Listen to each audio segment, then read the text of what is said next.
Hi friends, ನಾನು ನಿಮ್ಮ ಭೂಮಿಕಾ. ಎಲ್ಲರಿಗೂ ಶ್ರಾವಣ ಶನಿವಾರದ ಶುಭಾಶಯಗಳು. ಇವತ್ತು ಶನಿವಾರ ಆಗಿರೋದ್ರಿಂದ ನಾವು ನಮ್ಮ ಮನೆಯಲ್ಲಿ ಶ್ರಾವಣ ಮಾಡೋಣ ಅಂತ ಅಂದ್ಕೊಂಡ್ವಿ. ಸೊ ಬೆಳಿಗ್ಗೆ ಎದ್ದು ನೋಡಿದರೆ ವೆದರ್ ಅಂತೂ ಸೂಪರ್ವಾಗಿ ಇತ್ತು ಆಯಿತಾ. ಹಕ್ಕಿಗಳದ್ದು ಆ ಕಲರವ ಕೇಳೋಕ್ಕೆ ಖುಷಿ ಅನ್ನಿಸ್ತಾ ಇತ್ತು.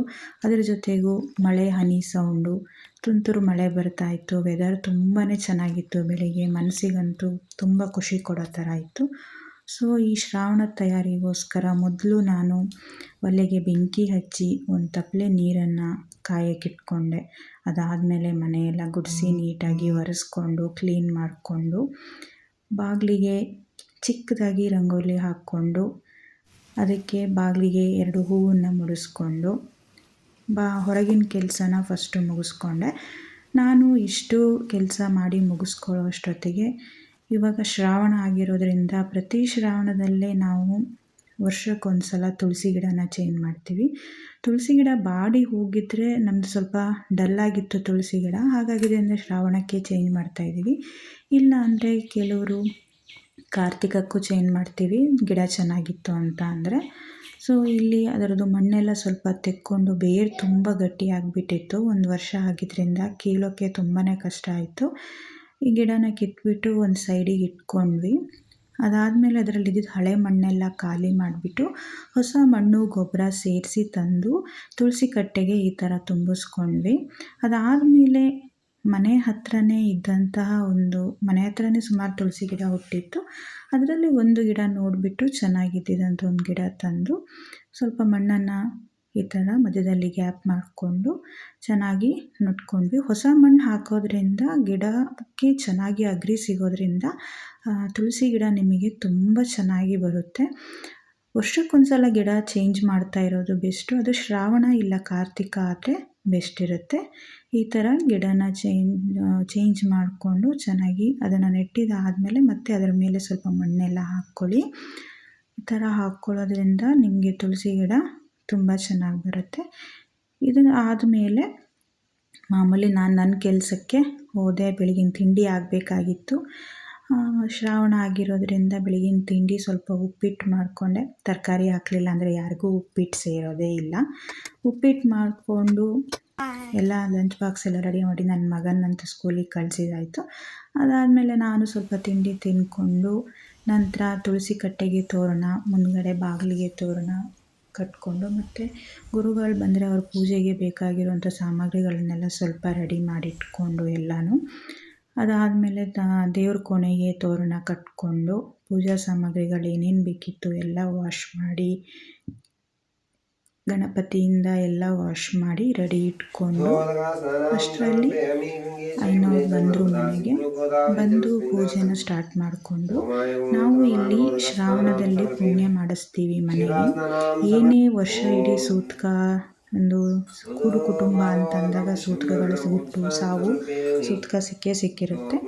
ಅದಕ್ಕಾಗಿ ಒಂದು ಶ್ರಾವಣದಲ್ಲಿ ಪುಣ್ಯ ಮಾಡಿಸಿ ಮನೆಗೆ ಹಿರಿಯರಿಗೊಂದು ಎಡೆ ಇಟ್ಟು ನಾವು ಆರಾಧಿಸುವಂಥ ದೇವರುಗಳಿಗೆ ಪುಣ್ಯಕ್ಷೇತ್ರಗಳಿಗೆ ಕಾಣಿಕೆಯನ್ನು ಕಳಿಸ್ಬಿಟ್ಟು ವರ್ಷ ಪೂಜೆ ಮಾಡೋದು ನಮ್ಮಲ್ಲಿ ಇದ್ದಿದ್ದೆ. ಈ ರೀತಿ ಐನೋರು ಬಂದು ಪೂಜೆ ಮಾಡ್ತಾ ಇದ್ದಾರೆ ನೋಡಿ. ಅವರು ಮಂಗಳಾರತಿ ಕೊಟ್ಟರು, ನಾವು ಮಂಗಳಾರತಿ ತೊಗೊಂಡ್ವಿ ಎಲ್ಲರೂ.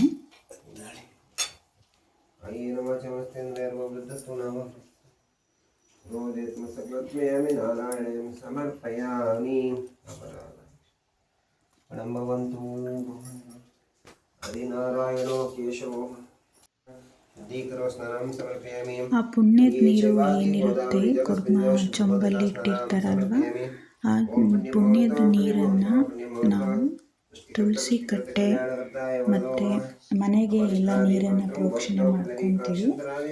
ಆ ನೀರನ್ನು ಇಟ್ಕೊಂಡು ನೀವು ನಿಮ್ಮ ದನದ ಕೊಟ್ಟಿಗೆ ಇರ್ಬೋದು, ತೋಟ ಇರ್ಬೋದು, ಗದ್ದೆ ಇರ್ಬೋದು, ಈ ಥರದಕ್ಕೆಲ್ಲ ನಾವು ಯೂಸ್ ಮಾಡ್ಕೊತೀವಿ. ಹಾಗೆ ನೀರನ್ನು ಎಲ್ಲ ಕಡೆಗೂ ಹಾಕ್ಬೋದು. ಅದೇ ರೀತಿ ನಮ್ಮ ಮಾವ ಇಲ್ಲಿ ಅವ್ರು ಕೊಟ್ಟಂಥ ಪುಣ್ಯದ ನೀರನ್ನು ತುಳಸಿ ಗಿಡಕ್ಕೆ ಫಸ್ಟು ಪ್ರೋಕ್ಷಣೆ ಮಾಡಿ ನಂತರ ಮನೆಗೆಲ್ಲ ಪ್ರೋಕ್ಷಣೆ ಮಾಡಿದರು. ಅದಾದಮೇಲೆ ಹಣ್ಣು ಕಾಯಿ ಮಾಡಿ ದೇವರಿಗೆ ನೈವೇದ್ಯ ಮಾಡಿ ಪೂಜೆನ ನೆರವೇರಿಸ್ಕೊಟ್ರು ಗುರುಗಳು.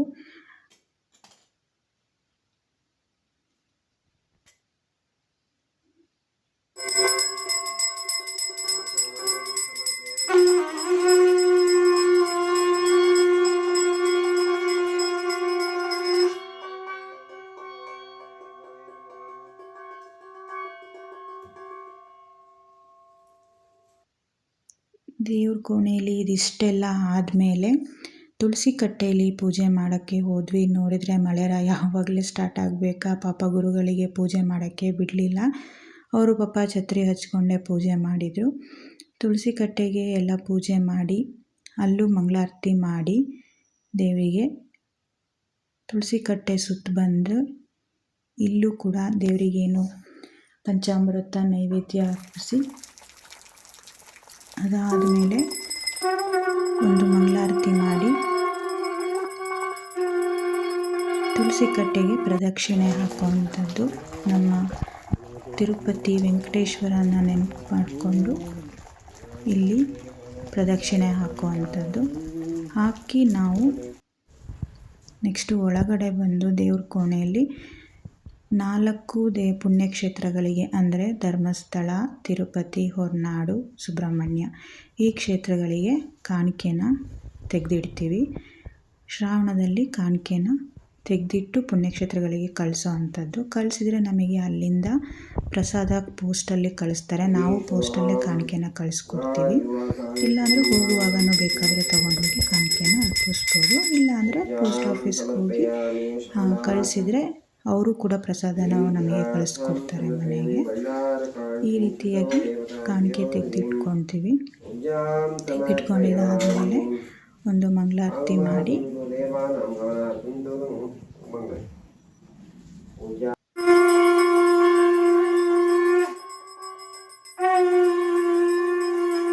ಮಾಡಿರುವಂತಹ ಪೂಜೆ ಅನಂತವಾಗಿ ಸ್ವೀಕಾರವನ್ನು ಮಾಡಿ ಯಜಮಾನ ಕುಟುಂಬಕ್ಕೆ ಸುಖ ಶಾಂತಿ ಆರೋಗ್ಯ ಆಯುಷ್ಯ ನೆಮ್ಮದಿಯನ್ನು ಕೊಟ್ಟು ಕಾಪಾಡಿ. ಈ ರೀತಿಯಾಗಿ ಪ್ರಾರ್ಥನೆ ಮಾಡ್ಕೊತಾರೆ ಗುರುಗಳು.